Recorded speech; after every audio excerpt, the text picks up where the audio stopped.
Hello, hello. It's Lewis here again from Underpin Consultants. I'm still feeling very under the weather, so apologies for any coughing or spluttering over the next little while. I'm just going to try and set this up a little bit, just so that we can today. Hello, hello. Oh, It's hello. Lewis here again from Underpin Consultants. I I'm can still hear feeling me. Why can I hear that? very under the weather, so apologies for I've any got my own coughing screen up. or How funny. Okay, so hello. Sorry, bear with me a second.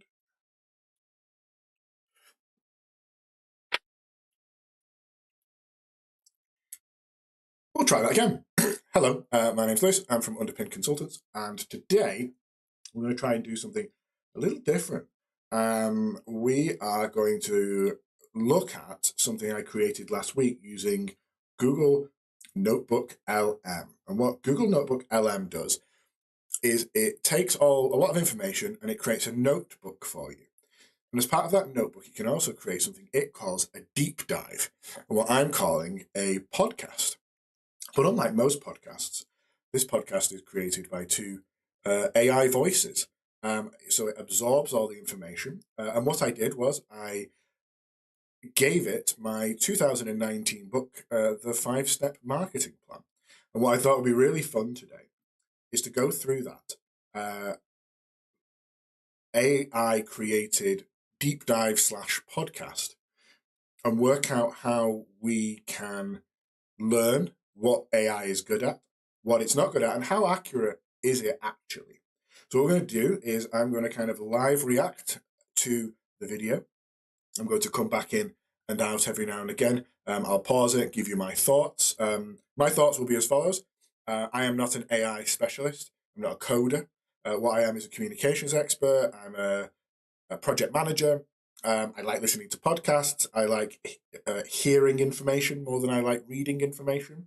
And so I thought this was really interesting. And I think it could be a good way for us to be able to understand a little bit more about what AI can do, and more importantly, what it can do. So let's start it and see where we go. All right, let's dive into the world of marketing today. We're taking on the 5-Step Marketing Plan, 2021 edition by Lewis English. Consider this your own personal marketing strategy session. We're pulling out those golden nuggets of wisdom to help you on your business journey no matter where you are. It's amazing how this book really emphasizes a holistic approach. Okay, so I'm going to pause it there. So there's a male voice, both American. You can't change that. There's a female voice, and there's a male voice. And already you can hear some really amazing imperfections in the way that they are talking. And you'll hear more of this as you go along. The whole point of humans is that we are imperfect. Our voices are all different. We and ah. We go off on little tangents every now and again. We add a few choice phrases in. What AI is trying to do here, what Notebook LM is trying to do here, is they are trying to say to you, these are real people. And the way that you have real people is by giving those imperfections. On my Google Assistant, it does it all the time and it's quite annoying. It says, hey, sure, or whatever. And actually, it's actually adding to the experience, it's adding to the length. But for me, what I find really helpful is understanding that to generate non-robotic voices, you actually need to add in that layer of imperfection, and I think that's really important. So anyway, let's continue. It moves beyond just flashy tactics. It's about really weaving your company's core values into every single customer interaction. So it's like marketing IS, the business itself. That's super interesting. So in my book, in the first kind of page of my book, it says marketing is your business. But what I did there to emphasize that was I capitalized it. So I capitalized the I and I capitalized the S. If you go back just slightly, let's hear that again. Approach. It moves beyond just flashy tactics. It's about really weaving your company's core values into every single customer interaction. So it's like marketing IS, the business itself. So it said marketing IS, the business itself. It read that as a acronym.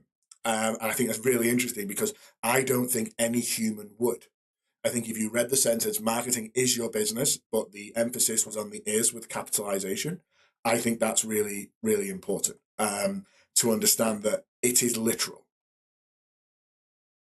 So it's taken it and it's looked at it and it's seen it as an algorithm, but it hasn't seen it as a human, which I find really interesting. Not just a department. Exactly. The book has this great analogy to illustrate that. Imagine trying to sell a mystery box. Nobody knows what's inside. That's exactly what it's like trying to market without truly understanding your business and its values. That makes perfect sense. I wouldn't buy a mystery box, would you? It's weird, right? It's kind of uncanny valley levels of funny interaction. It understands that there's this feeling of, oh, a mystery box. But like, I would never buy a mystery box, would you? I just feel that that's quite stilted. And what's interesting is, as you go further into this, you'll find less and less of that. And I wonder, and it's quite annoying, that the two big mistakes in my head from this whole thing come at the start of the whole thing within the first minute. But that, yeah, there's kind of something called the uncanny valley, which is where it gets too close to humans' actual perception. And therefore you kind of feel, oh, wait a minute, that's 0.01% off. And so I'm going to really notice it. If it was 50% off, you go, ah, but it's trying to be human. It's trying to be friendly and open and cool and funny. I just don't think it's making it. But I really like the way that the programmers have tried to make it more human. The book actually mentions a company that made that mistake. They wasted a whopping 30,000 pounds on marketing materials. Americans saying the word pounds will always make me laugh. It's like a British person saying dollars. It just I don't know why. It's one of those very specific words. Yeah, quid is another one that they take. Oh, anyway, nothing against Americans. I just think it's quite interesting when a word that is entirely English British gets said in a different accent. I think is quite jarring. But that's not an AI issue. That's probably a me issue. All because they skipped that crucial self-reflection stage. Ouch. That's an expensive lesson for sure.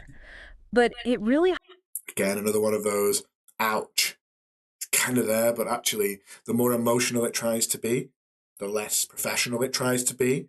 I feel like the more the AI is struggling to meet the expectations of what we as listeners are trying to get from our podcast hosts. They're trying to do it, but I don't think they're quite getting it. highlights how crucial that foundation is. Speaking of foundations, did you find the foreword a bit unexpected? So this is a really interesting one. Coming up now, they're going to talk about so in the foreword, we talk about how NASA helped and how project management and marketing. They again the AI has tried to input its own thoughts on this. And let's listen and see what comes out. The one about the Apollo 11 mission. What does landing on the moon have to do with marketing, right? Right. But then it clicked. It's all about challenging those assumptions. NASA had to completely rethink their whole approach to reach the moon. It's a powerful parallel. Just like NASA ditching the straight shot to the moon idea, businesses have to adapt. The most effective path isn't always the most obvious one. And this time, that really works. And I actually can't tell you why right now. But compared to the ouch, it felt more flowy. It felt more interesting.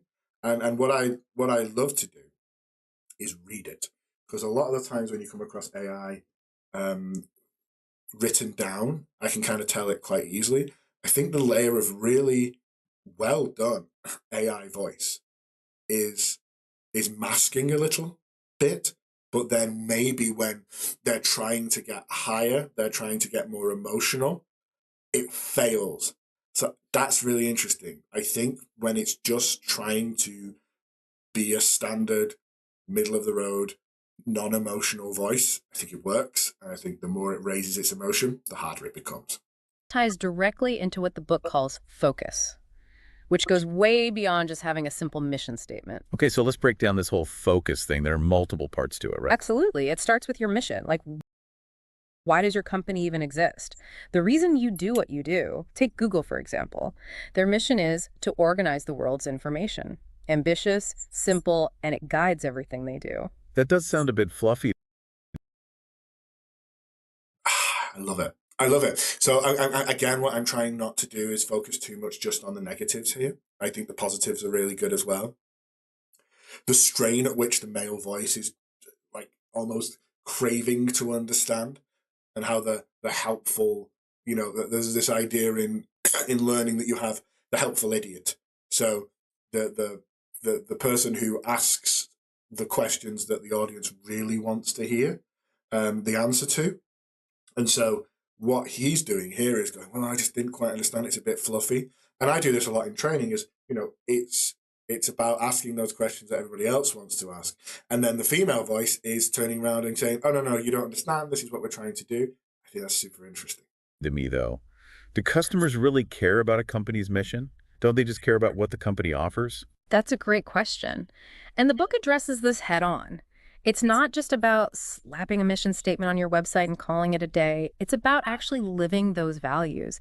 And that shines through in how you interact with everyone, not just your Or customers. walking the walk, not just talking the talk. Exactly. The cut-in, I love it. I love it. I genuinely do. The cut-in of the guy kind of over-talking slightly, kind of male thing that we do. And then, yeah, let's go back. Let's go back just a little bit and hear that again, because I think that's super Not just interesting. about slapping a mission statement on your website and calling it a day. It's about actually living those values. And that shines through in how you interact with everyone, not just your Or customers. walking the walk, not just talking the talk. Exactly. And this is where priorities are important. Love it. I love it. I think it's great. It's really natural, and I'd love to see the code on that. I'd love to know how they've done that. Just little bit of interaction. I think it's great. If your actions don't match what you say your values are, your marketing will just fall apart. It's like trying to run in two directions at once. That's a great image. Yeah. But how do we take all this internal stuff, the mission, the values, the priorities, and make it something that customers can actually grasp? That's where the message comes in, right? Exactly. You have So it's not written like this in the book. It's not this conversational in the book. It's quite a how-to guide. It's step by step. It's short paragraphs. Him, again, acting like the helpful idiot, asking those questions that people will want to hear and know the answers to. It's so human.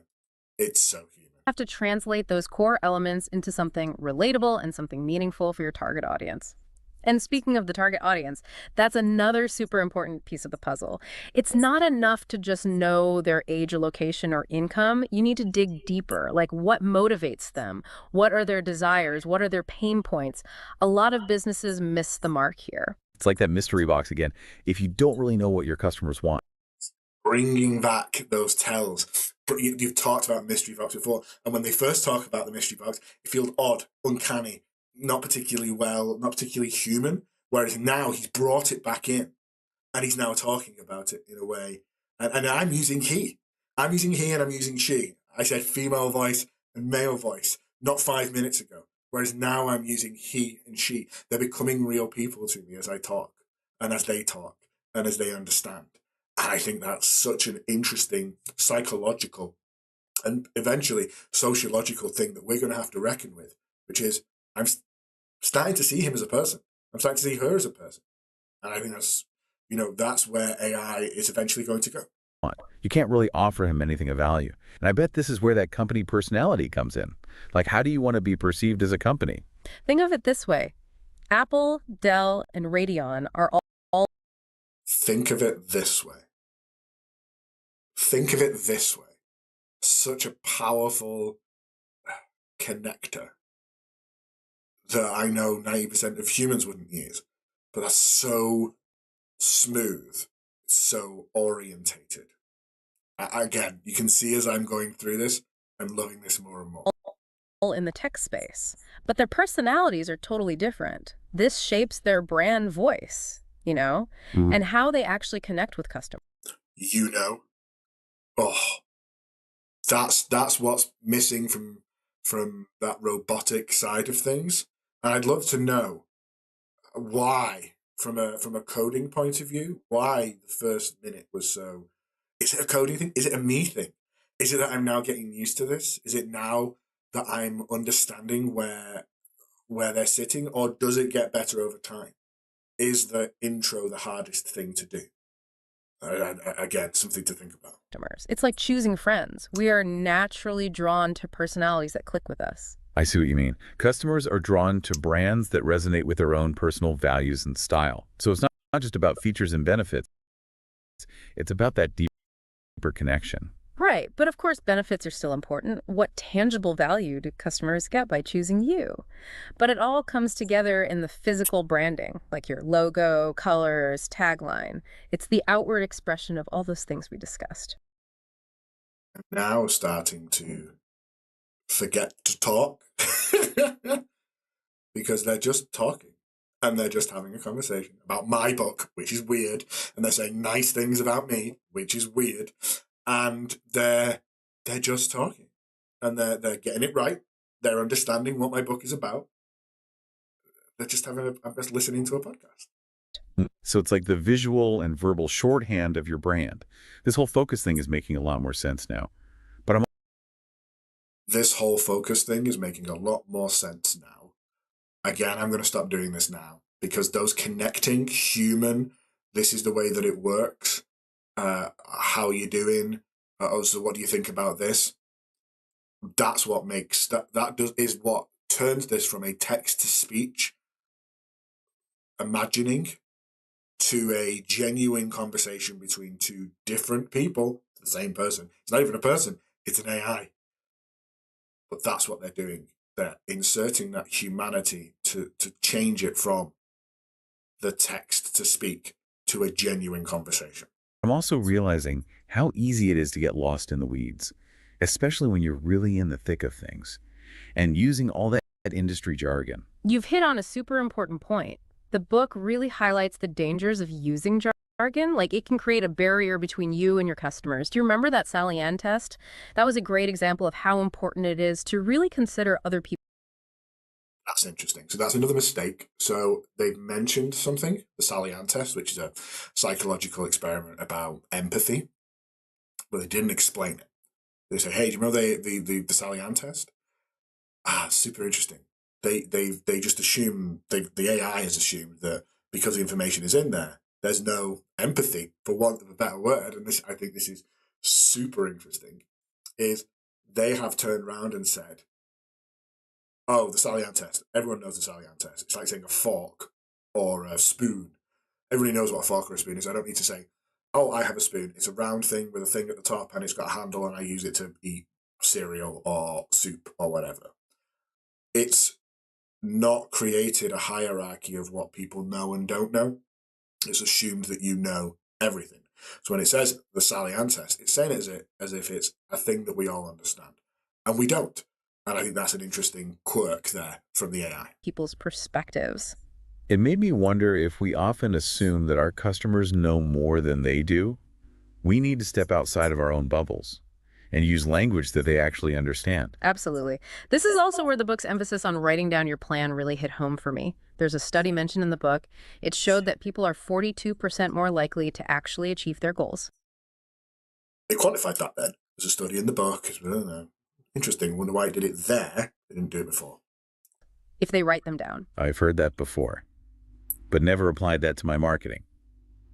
So how does this tie into the SMARTY principle from the book? SMARTY stands for specific, measurable, attainable, relevant, timely, individual, and evaluated.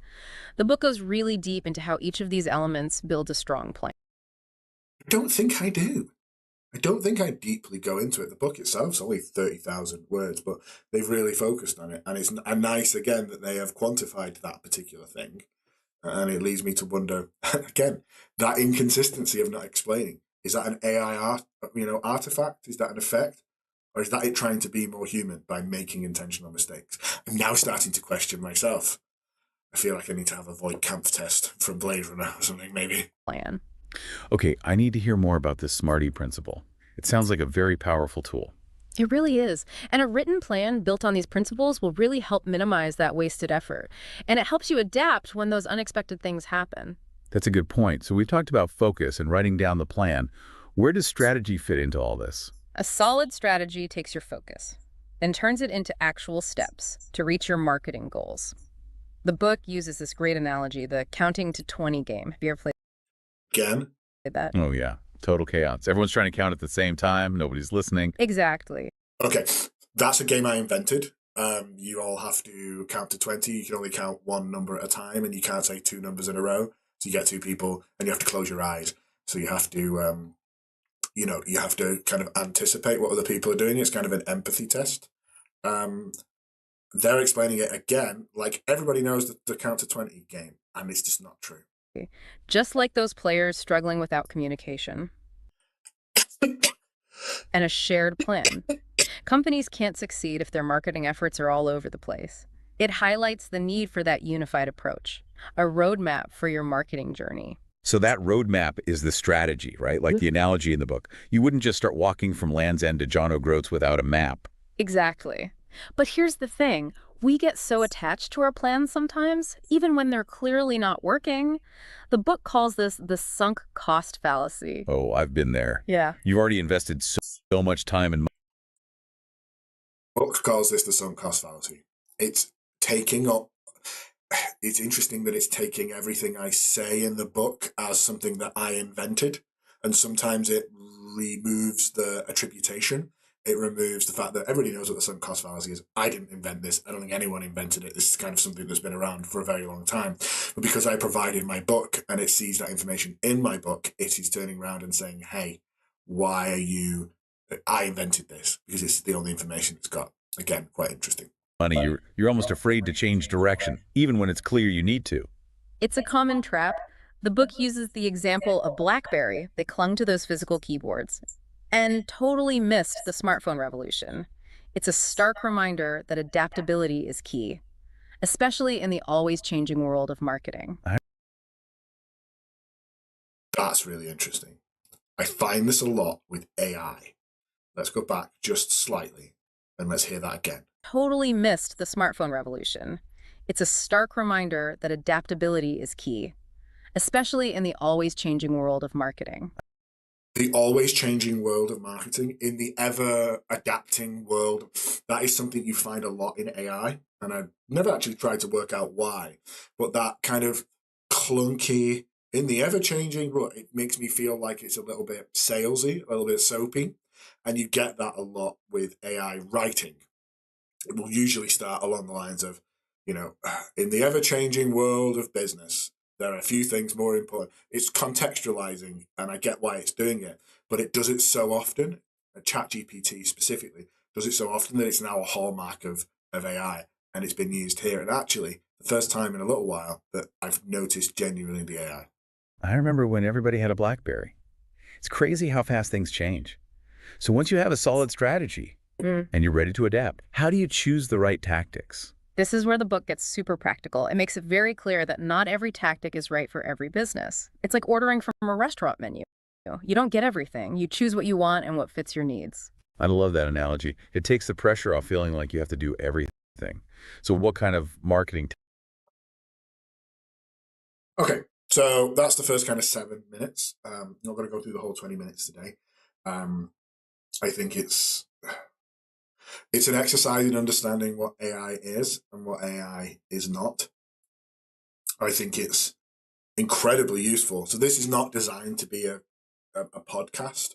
It's not designed to be, it's designed to mimic a podcast to help and aid learning. That's the way that Google has described NotebookLM. And I think it does that. I think it does that massively.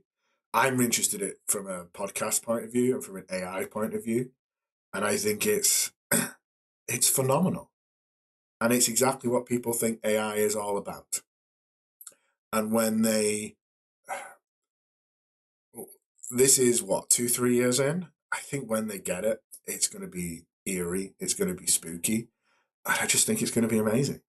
And there are obviously concerns about, transparency and honesty and fake news and misinformation. I get all of that. That's not a reason to not develop the technology. It's a reason to understand the technology and educate on the technology. And I think that's really, really important too. I hope you've enjoyed this. Apologies again if my coughing and use of the cough mic button has not been 100% accurate. I do apologize.